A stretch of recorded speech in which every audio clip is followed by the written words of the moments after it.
Assalamualaikum warahmatullahi wabarakatuh.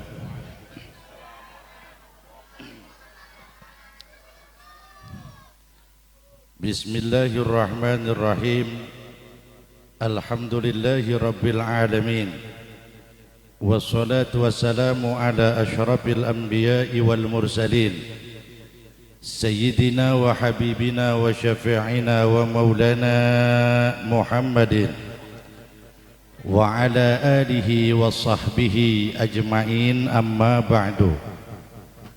Allahumma salli ala nuril anwar wassiril asrar wa tiryakil aghyar wa miftahi babil yasar ala sayyidina Muhammadin al-mukhtar wa alihi al-athhar wa ashabihi al-akhyar adada ni'amillahi wa ibdali. Puji syukur kita panjatkan kehadirat Allah atas limpahan nikmat dan karunia yang diberikan kepada kita. Hingga malam hari ini kita dapat hadir berkumpul bermuajahah di tempat di majelis ini. Mudah-mudahan Allah turunkan berkah dan rahmat untuk kita semua. Salawat serta salam senantiasa tercurah terlimpah kepada manusia yang sempurna, yang membela kita dari dunia hingga yaumil qiyamah, yakni Nabi besar kita Muhammad sallallahu alaihi wa alihi wa sahbihi wasallam. Para alim ulama, para asatidzah, para kiai, para ibu bapak jamaah sekalian yang dirahmati Allah, yang sama kita hormati dan kita muliakan, sahibul bait dan sahibul majlis Mukarram Abi Ustadz Haji Abu Bakar dan putra beliau Ustadz Musfiq Amrullah. Mudah-mudahan diberikan sehat, afiat, panjang umur. Amin. Sehat, afiat, panjang umur, rizkinya berlimpah ruah, Allah angkat derajat dunia dan akhirat. Juga yang sama kita hormati dan kita muliakan sahabat saya Al-Mukarram Muhtaram Bapak Kiai Haji Marhadi Hasan, teriring doa mudah-mudahan beliau juga sehat, afiat, panjang umur. Al-Mukarram Muhtaram Ustadz Bahrudin DKM Masjid Nurul Iman, Bapak Ustadz Haji Marhali selaku tokoh masyarakat, dan hadir di depan kita di samping kanan saya Al-Mukarram Muhtaram Ustadz Masdi SAG. Beliau ini ketua lembaga dakwah Wahdi. Jadi kalau santunan muter Gasebu ini santunan muter Bu, itu kurang lebih 14 titik. Kita sudah bikin santunan 14 titik, 14 tempat. Yang ngatur penceramah dan siapa yang berceramah bukan wewenang saya, wewenang beliau sekarang yang nentuin siapa yang ceramah. Yang ceramahnya berbunyi emang enggak, terserah dia udah. Mudah-mudahan kita doakan, mudah-mudahan juga beliau istiqomah, sehat, selalu dapat berjuang dengan saya. Termasuk juga di sini hadir teman-teman Gasebu dari pengurus ranting Rawa Domba Duren Sawit, Ustadz Haji Nur Hadi dan Ustadz Imran Rosyadi, dan juga mohon doanya mudah-mudahan Wahdi dan Gasebu ke depan semakin berkah.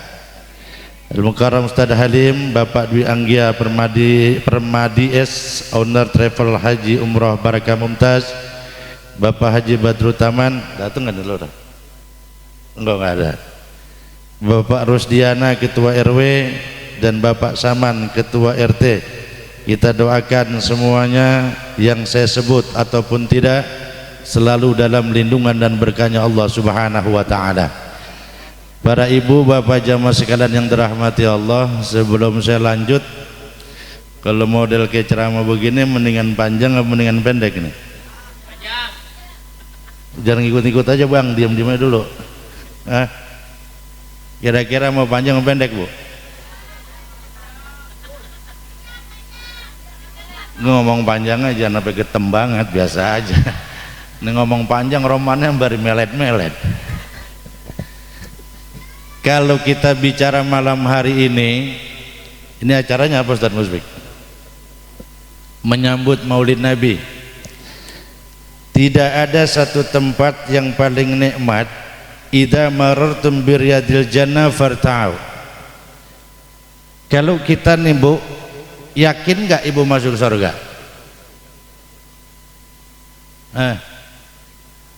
Enggak. Bang, yakin nggak masuk surga? Sekarang masuk surga kan kudu mampus dulu. Surga doang pengen mati ntar belakangan, bagaimana judulnya? Kalau kita bicara surga, malu kita kepada Khalifah Utsman bin Affan. Kenapa saya bilang malu?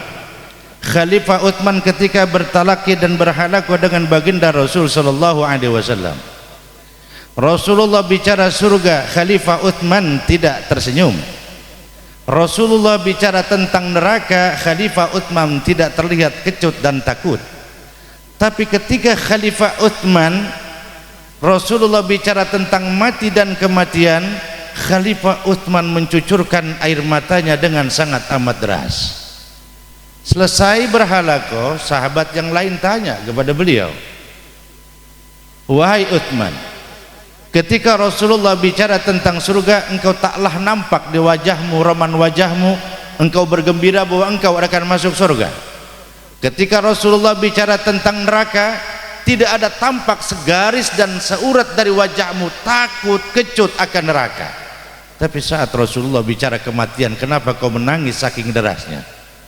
Jawaban orang tawadhu, kalau Rasulullah bicara surga, pantaskah Utsman masuk surga?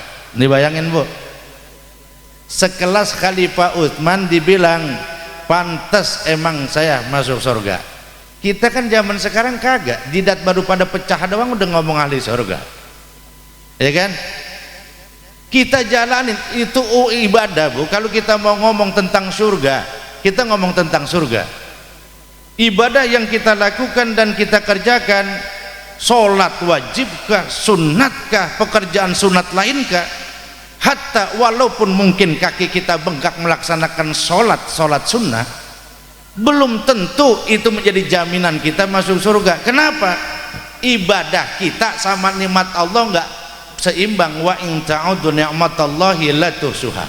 Saya tanya ibu sekarang, tadi habis sembahyang maghrib minta hidup enggak? Tadi habis sembahyang maghrib minta hidup enggak? Enggak kan? Bang, tadi habis sembahyang isya tadi minta hidup apa enggak? Kita nih Pak, Bu, jarang habis sholat nih, habis sholat kita ngomong begini, ya Allah hidupkan saya hari ini saja, atau hidupkan saya hari ini atau sebulan. Jarang keluar bahasa. Paling mentok kita minta sama Allah duit. Benar ya, ketahuan mukanya Pok. Itu paling mentok. Kalau kita ngomong ahli surga, emang pantas potongan kayak kita masuk surga? Jangankan masuk, di emperan aja perlu pertanyaan. Kenapa? Nikmat Allah yang sebegitu banyak tidak seimbang atas ibadah yang kita lakukan dan kita kerjakan. Masuk rumah sakit Pak, itu nggak ada yang murah ginjal. Masuk rumah sakit nggak ada yang murah itu jantung. Semuanya kita ini orang-orang kaya, nggak ada orang susah. Satu ginjal berapa? Jadi kalau kita bicara tentang surga, Khalifah Utsman sudah menyatakan, pantaskah saya masuk surga? Kenapa? Karena beliau sadar betul nikmat yang Allah berikan dengan ibadah yang beliau kerjakan itu jauh api dari panggang. Yang kedua, Khalifah Utsman masuk ke dalam neraka, beliau tidak takut. Kenapa? Karena beliau berkata dan menjawab dari perkataan sahabatnya, dosaku lebih tinggi dari gunung, dosaku lebih banyak dari buih-buih di tengah lautan, tapi ampunan Allah jauh lebih tinggi dan lebih luas dari hamparan samudra ketimbang dosa dan maksiat yang aku lakukan. Jadi kalaupun aku bermaksiat dan durhaka kepada Allah, selagi aku minta ampun, Allah akan ampuni kenikmatan yang tiada tara. Lalu kenapa engkau menangis saat Rasulullah bicara tentang kematian, Rasulullah bicara tentang alam kubur? Beliau menyatakan, kalau saat aku pertama berpisah antara jasad dan rohku sudah mulai buruk, masuk ke liang lahat aku buruk, niscaya masa penantian aku di alam barzah sampai yaumil qiyamah aku dalam keburukan. Maka malam hari ini keberuntungan buat kita ibu, mudah-mudahan idza marartum biriyadil jannah farta'u, kalau kalian melewati satu taman yang di surga di alam dunia itu cuma dua. Yang pertama majelis ilmu, yang kedua majelis zikir. Jadi ibu kalau pengen masuk surga sebetulnya belum bisa. Di alam dunia di mana-mana ada majelis taklim, majelis zikir, ibu singgah, ibu sampai dan ibu mengaji dan berzikir. Paling tidak buat kita itu menjadi bekal kita menuju ke akhirat menghadap Allah Subhanahu wa taala.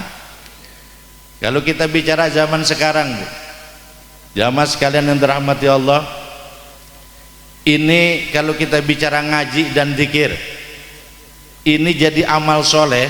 Syekh Yakub ini menyatakan amal soleh itu akan menjadi amal soleh, amal kebaikan kalau ada 4 elemen. Ya Bu, Pak, ini kita malam nih, ini bisa jadi amal soleh, bisa jadi amal yang salah. Saya tanya, kira-kira di majelis model begini ada timbul dosa enggak? Ya udah, ntar bapak saya tanya ibu dulu biar kompak Bu. Kalau di tempat majelis begini ada enggak bisa bibit-bibit dosa? Enggak ada. Biar kenceng jawabnya, ada enggak? Ada. Oke. Bang, di model tempat begini kira-kira ada bisa nimbulin dosa apa enggak? Hah? Diem lay, gue nanya belah sono. Jawablah, ini romana pada lap. Ini tempat model begini bisa timbul dosa enggak Bang? Enggak, tar dulu kok. Ya iyalah, perempuan menyamber aja ya. Ada enggak kira-kira timbul dosa model tempat begini? Ada. Oke. Emang ada. Kemaksiatan itu di mana aja ada. Jangan sampai ada peribahasa begini. Yang enak itu orang atau ada orang minta matinya husnul khotimah, matinya mati di masjid. Kalau orang mati di masjid husnul khotimah apa sul khotimah? Ulang saya tanya, kalau orang matinya di masjid husnul khotimah apa sul khotimah? Oke, sepakat, orang mati di masjid husnul. Bagaimana kalau tuh orang habis nyolong sendal digebukin mati? Lah kudu ada mulanya, makanya kagak sekonyong-konyong langsung bicara husnul khotimah surga. Di tempat model begini khufatil jannatu bil makari wa khufatin naru bisyahawat. Jalan ke surga itu penuh dengan bertabur dengan duri, ujian dan tantangan luar biasa. Tapi kalau jalan menuju kemaksiatan, jalan menuju ke nerakanya Allah, ke tempat-tempat yang batil dan maksiat, itu bertabur dengan wangi-wangian. Ke surga nih kita nggak bayar aja berat, percaya dah. Ini kira-kira nih ibu nih datang begini, ini sekampung, ini se-RT aja nih, ini kampung penuh semua sama manusia nih. Tapi kalau bicara tentang kebaikan, inilah untungnya ulama-ulama kita ngajak ya. Makanya malam hari ini coba saya tanya lagi nih, sehat afiat panjang umur ketemu Ramadan nanti di tahun yang akan datang.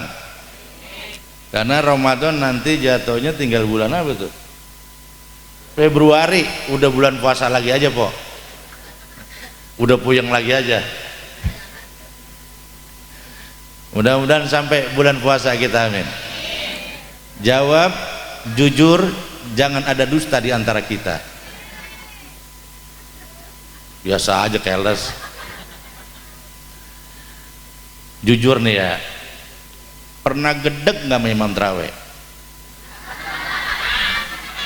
Jangan tawa, saya nanya. Kalau nggak, dengerin dulu Pok, dengerin. Kalau gedeg bilang gedeg, kalau kagak bilang kagak. Saya tanya sekali lagi, pernah gedeg nggak sama imam tarawih? Kurang kompak. Sekali lagi nih, biar kedengeran, biar danta kalau kata orang kampung kita. Pernah gedeg nggak sama orang tarawih? Kompak, oke? Pernah? Pernah? Oke, itu tanda buat saya. Imam tarawih aja digedegin kelamaan, apalagi ceramah. Maksud saya nggak bisa lama-lama. Udah kan, 10:30. Lah kan yang ngomong empok tadi, emang saya. Makanya tadi saya tanya, pernah gedeg sama imam tarawih? Tuh, jangan plengsa-plengso apa. Coba deh, yang imam tua, bacanya pelan. Alhamdulillah. Mulut nggak ngomong, sikut pan yang main. Duh, lama banget. Ada yang begitu? Tadi katanya kagak. Itu belum seberapa, yang repot belum masuk musola masjid udah nanya, ntar malam yang imam siapa ya? Lah ngapa Pok? Emang begitu? Dah.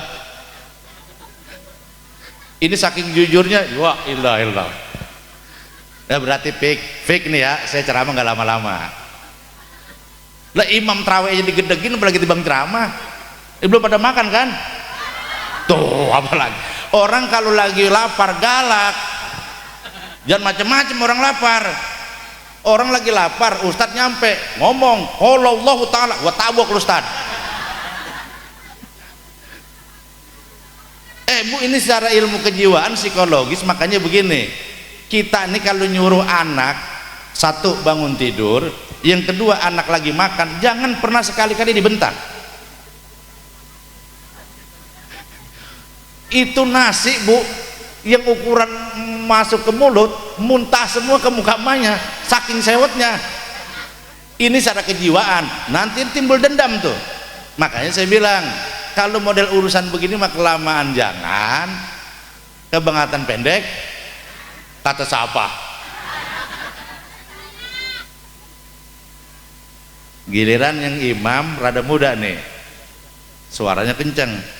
Alhamdulillahi Rabbil Alamin Ar-Rahmanir Rahim Maliki Yaumiddin Iyyaka na'budu wa iyyaka nasta'in Ihdinas siratal mustaqim. Di belakang ngomong nih kita nih, ini baru imam nih, ya kan? Giliran waladdallin,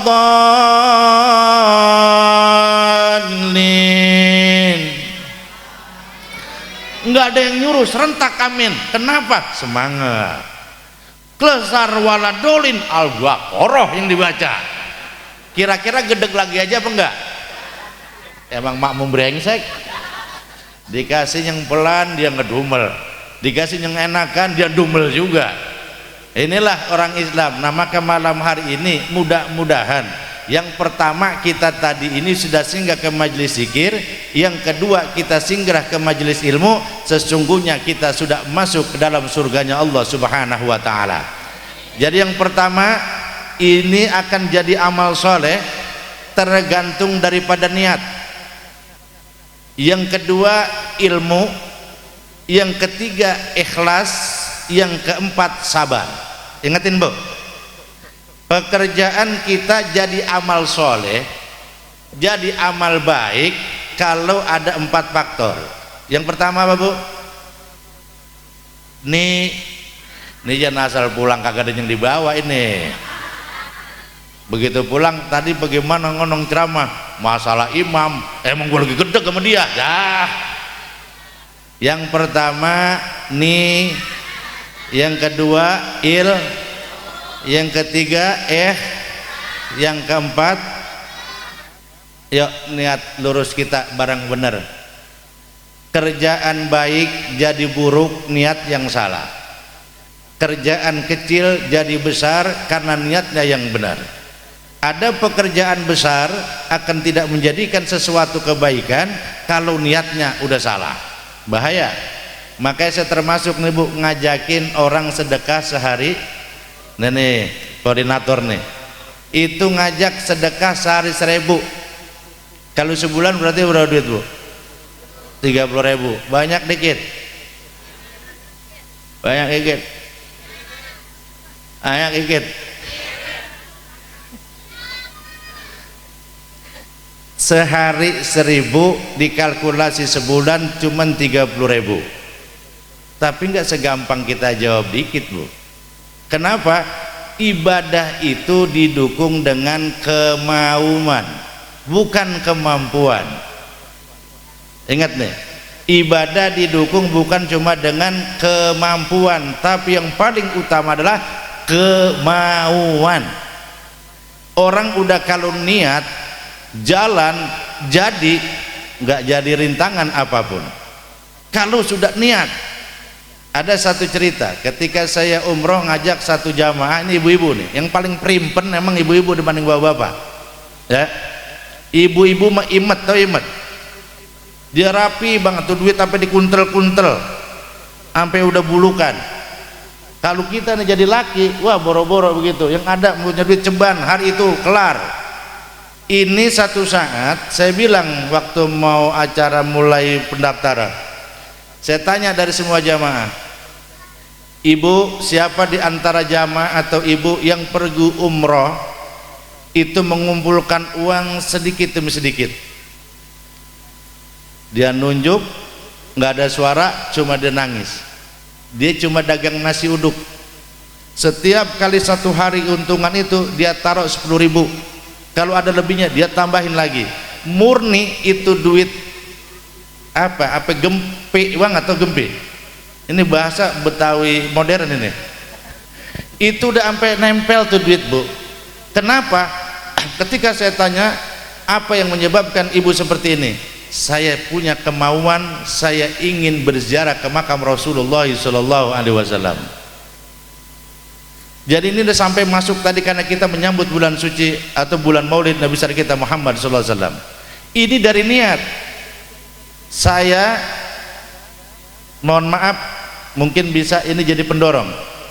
Semenjak saya haji sampai kemudian saya berumroh, sampai hari ini belum pernah saya berangkat ke Mekah, ke Madinah mengeluarkan uang secara pribadi. Belum pernah, alhamdulillah. Dari mulai haji sampai saya umroh, saya berapa kalinya saya lupa udah, itu tidak pernah saya semata-mata mengeluarkan uang. Kalau tadi baca maulidnya apa tadi? Simtoduror. Kalau ini pernah ada yang tanya sama saya, dan itu sudah dilakukan, dan bahkan bukan cuma haji, anak ini bahkan mendapatkan biaya dia kuliah S2 di Saudi Arabia. Waktu itu ketemu saya ngomong, mengaji karena masih jatuh saudara, apa sih yang mesti saya baca? Saya ingin betul sampai ke Mekah, ke Madinah. Saya bilang, udah pernah dengar nggak kalau lagi kumpul baca maulid ad-dibai sebelum walaupun maulid berjanji? Ada ibu pernah dengar bapak jamaah sekalian, ya Rabbi ya sami'a du'ana, ya Rabbi baligna nazuru. Ya Rabbi ya sami'a du'ana, ya Rabbi baligna. Ya Rabbi, wahai Allah Tuhanku, ya sami'a du'ana, wahai yang mendengarkan doa-doa kami, baligna nazuru, sampaikan kami ziarah ke makam baginda Rasul Muhammad SAW. Dan ini saya ingat betul Bu, ketika ada saja pembacaan maulid seperti ini, ketika sampai kepada ya Rabbi ya sami'a du'ana, ya Rabbi baligna nazuru, saya langsung itu membayangkan bagaimana saya bisa berjumpa dan berziarah ke makam Rasulullah SAW. Kalau orang berhaji dan berumrah semata-mata untuk mengejar arba'in, semata-mata dia mengejar 40 waktu sholat di Madinah, tapi tidak ada rasa cinta kepada baginda Rasulullah SAW, dipertanyakan sholat-sholat yang ditujunya, berarti dia bukan semata-mata cinta kepada Nabi besar Muhammad SAW. Sayyidina Bilal bin Rabah, ketika baginda Rasulullah SAW wafat, Sayyidina Bilal bin Rabah pindah ke Madinah. Lama beliau tidak pernah berkunjung ke Madinah, sampai satu saat Sayyidina Bilal bin Rabah bermimpi berjumpa dengan Rasulullah sallallahu alaihi wasallam. Saat beliau bermimpi, wajah Rasulullah selalu berpaling, tidak mau menghadap wajah Sayyidina Bilal bin Rabah. Berapa saat kemudian Bilal bermimpi lagi berjumpa dengan Rasulullah, tapi selalu saja wajah Rasulullah berpaling, tidak mau menghadap wajah Sayyidina Bilal bin Rabah.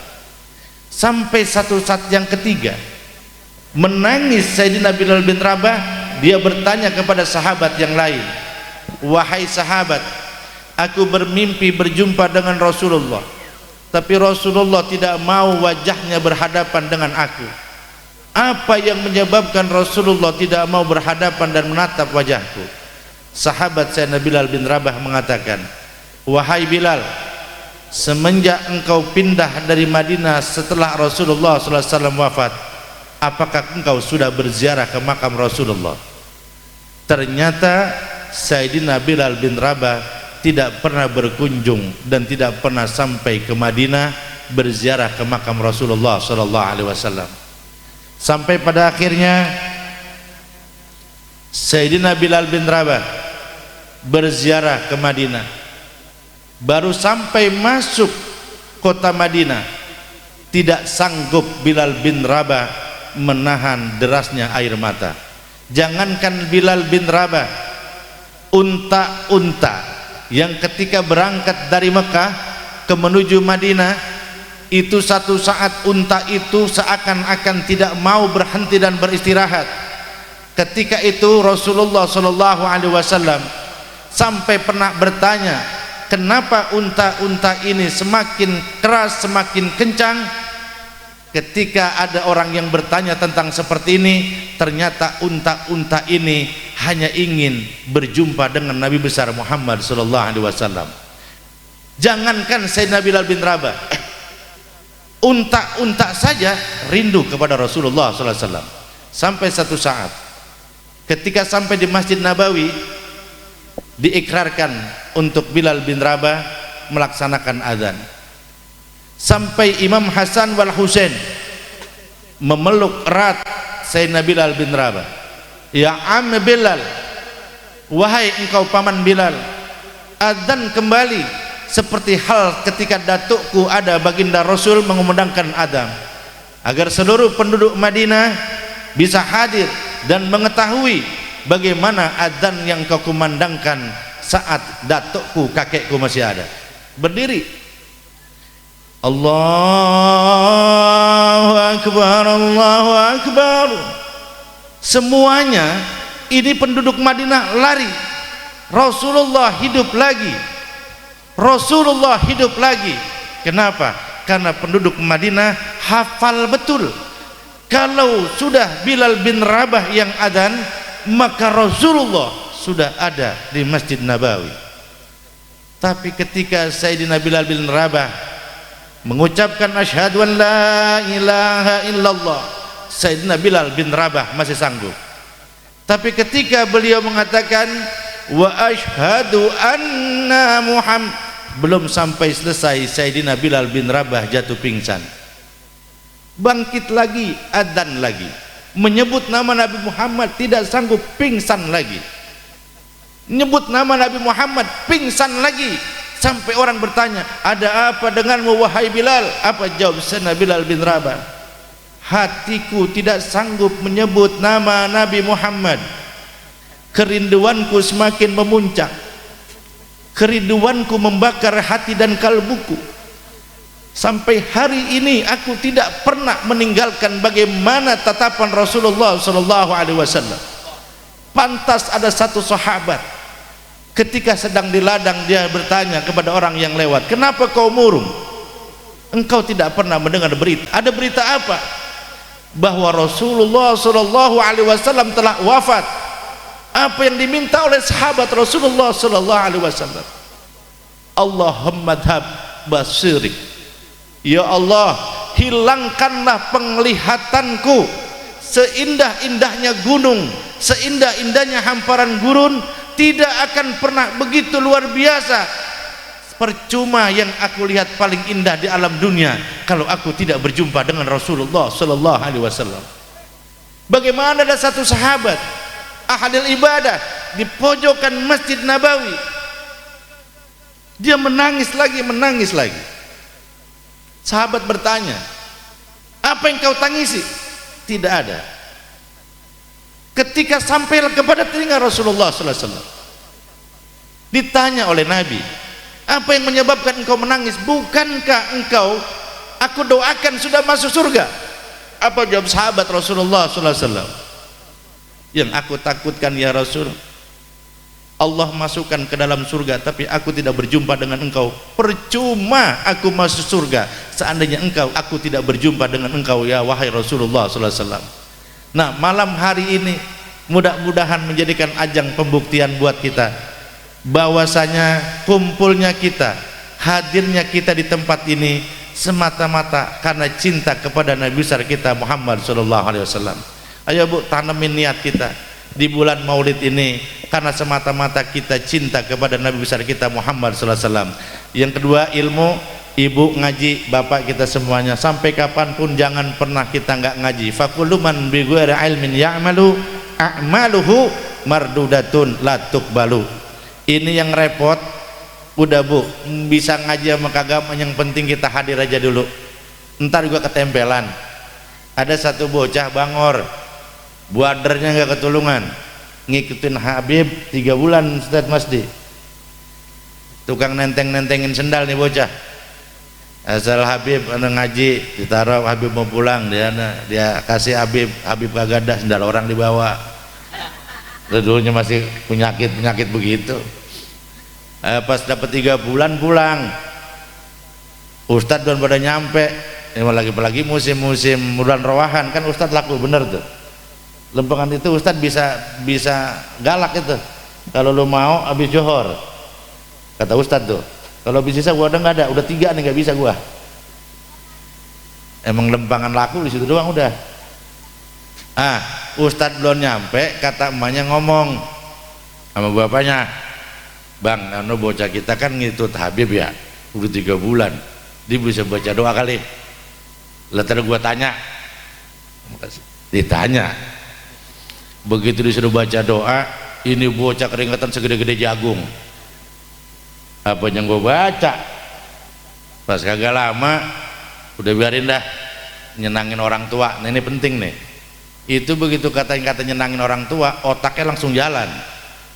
Orang biar kata geblek banget kalau orang tuanya udah ikhlas ridho, pinter tuh bocah, percaya dah. Belangsak banget, mak bapak udah ridho, kaya, yakin dah. Nah, ini bocah lagi mikir-mikir, baca pelan banget, lo takut salah. Bismillahirrahmanirrahim. Amin. Wah, kata nih bocah, berarti bismillah gue bener nih. Nah, yang orang geblek semuanya ngamin. Alhamdulillahirrabbilalamin. Amin. Wah, berarti alhamdulillah gue beres. Mulai belagu dah tuh bocah, tangannya ke atas, kepalanya goyang kayak gangsing. Hamdan syakirin, hamdan na'imin, hamdan yu'afi ni'amahu yukabi mazida. Ya Rabbana lakal hamd. Udah dah, gaya minta ampun. Begitu salawat udah kelar, nggak nemu doa Bu. Ini apa yang gue baca? Emang Allah kasih tolong. Abang yang warin nampan. Apa dia baca? Allahumma barik lana fima razaqtana wa qina adzabannar. Makmumnya tolol. Amin ya Allah. Sampai 3 kali diulang tuh barik lana. Pas terakhir nyari barik lagi gak ketemu. Sekalinya ketemu apa? Nah ini nih, Ustadz Kiai Habib begini baca nih doa. Gua doang nih katanya. Dia bilang, Allahumma inni a'udzubika minal khubusi wal khubain. Lah makmum gebleng amin aja. Amin ya Allah. Pada berbisik tuh, ini bocah hebat banget ya baca doa. Dia kagak tahu doa berak dibaca. Kelar, udah beres sudah semua. Pakai ditanya, lu hebat banget. Lah gua mulai ngagul udah. Nih gara-gara berteman kali begitu juga Bu, kita mau belajar ke majelis taklim nggak bisa kali ketempelan. Begitu besok neraka, kagak nembir-nembir amat kita masuk neraka dibawa sama Ustadz. Itu maksud saya. Itu gara-gara apa tuh bocah? Gara-gara berteman sama Habib, tukang ngambil sendal, naruh sendal, suruh baca doa, dikata pinter. Padahal baca doa begitu sama aja orang ngeles, dia ngikut ustad, dia kata udah bisa bahasa Arab kali kan. Nah pas banget ada temennya orang Kristen, nanya ada kurung batang lewat, itu bacanya apa tuh? Oh, innalillahi wa inna ilaihi rajiun. Oh, artinya apa? Yang tidak berkepentingan dilarang masuk. Lah bener sih, siapa yang masuk kurung batang? Itu mah bisa-bisa kita aja. Nah makanya penting kita wa kullu man bi ghairi ilmin ya'malu amaluhu mardatuk balu. Nah yang ketiga singkat itu perlu ikhlas. Kalau ikhlas itu yaktumul hasanat kama yaktumus syai'at, tutupin kebaikan kita seperti halnya kita mampu menutup keburukan kita. Kalau aib kita dibuka, kita jengah nggak bu? Aib kita dibuka, jengah nggak kita? Bagaimana caranya ketika kita melakukan kebaikan dan kebaikan itu kita tutup rapi-rapi seperti halnya kita menutup aib-aib diri kita. Penting. Kalau kita makan lain bu, giliran aib kita tutup rapat, giliran kebaikan kita jembreng. Benar. Biasanya kalau kita bis bantuin orang, kita lebih banyak bangkit apa kagak? Kita pernah bantuin orang nih, pernah bantuin orang, kita pernah bantuin orang, kita kan bantuin orang nih, ada orang kan kita bantuin, saya ngetes ngantuk apa kagak. Begitu orang kita bantuin, tahu-tahu tuh orang marah sama kita. Jujur, kadang-kadang kita ungkit nggak tuh kebaikan kita? Kita ungkit nggak? Ini sering nih, yang nganggap yang ngomong ngungkit 20, yang ngomong kagak 3. Berarti rata-rata ngungkit semua sama laki. Dan paling bang kita berbuat baik apa juga sama bini kalah aja walaupun baru sekali ketangguh handphone. Ya WA kita cuma sekali ketahuan nih. Wah kebaikan kita setahun habis. Ya kan? Kalau perempuan mah mudah memaafkan tapi sulit untuk melupakan. Iya. Yeah. Makanya laki udah gerah. Nah ikhlas, ngapain aja kudu ikhlas. Nah yang keempat nih sabar. Kadang-kadang orang ikhlas cuman gak kuat uji di sabarnya. Kayak kita lagi sholat pertama mah oke, tapi giliran rada kelamaan kan sabar yang hilang. Ya kan? Kayak ngaji nih pertama oke, ya cepet nih, tapi kalau kelamaan, nah kayak bapak-bapak nih, kalau kita giliran baca doa kelamaan, kira-kira pengen cepet udah apa pengen cepet kelar bang? Hah? Pengen cepet kelar? Oke kita baca Fatihah, mudah-mudahan pertemuan kita malam hari ini mendapatkan keberkahan dari Allah Subhanahu wa taala. Al-Fatihah. Bismillahirrahmanirrahim. Alhamdulillahirabbil alamin arrahmanir rahim maliki yaumiddin. Iyyaka na'budu wa iyyaka nasta'in ihdinas siratal mustaqim siratal ladzina an'amta 'alaihim ghairil maghdubi 'alaihim waladdallin.